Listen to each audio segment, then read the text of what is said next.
ସକାଳ ସକାଳ ଘରର ସବୁ କାମ ସାରି ଫ୍ରେଶ୍ ହୋଇ ଚାଲିଲି ମନ୍ଦିର, କାହିଁକି ନା ଆଜି ଦୀପାବଳି ଅମାବାସ୍ୟା ଶେଷ ଯୁଗକୁ କାର୍ତ୍ତିକ ସୋମବାର। ମହାଦେବଙ୍କର ଦର୍ଶନ ସାରି ଘରକୁ ଫେରି ଆସି ଦେଖେ ତ ହିତାଂଶୁ ବେଟା ଭାରି ଦୁଷ୍ଟାମି କରୁଛି। ତାକୁ ଗୋଟେ ଜାଗାରେ ବସେଇ ରଖିବା ପାଇଁ ବାପା କିଛି ଆଇସ୍କ୍ରିମ୍ ଦେଇଯାଇଛନ୍ତି ଖାଇବା ପାଇଁ। ଘରର ସଜାସଜି ପାଇଁ ଟାଇମ୍ ଲାଗିବ ବୋଲି ଆଜି ଲଞ୍ଚରେ ସିମ୍ପଲ୍ ଖାଇବା ବନେଇ ବସି ପଡ଼ିଥିଲି କାମରେ।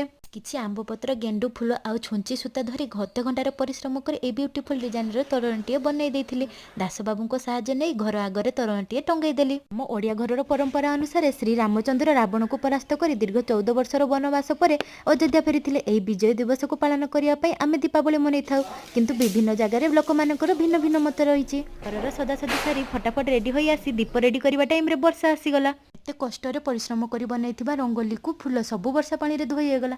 ମନ ତ ଦୁଃଖ ହେଲା, ହେଲେ କ'ଣ କରିବା, ବର୍ଷା ତ ପ୍ରକୃତିର ଏକ ଅଂଶ, ତାକୁ ତ ଆମେ ଅଟକି ପାରିବୁନି ନା।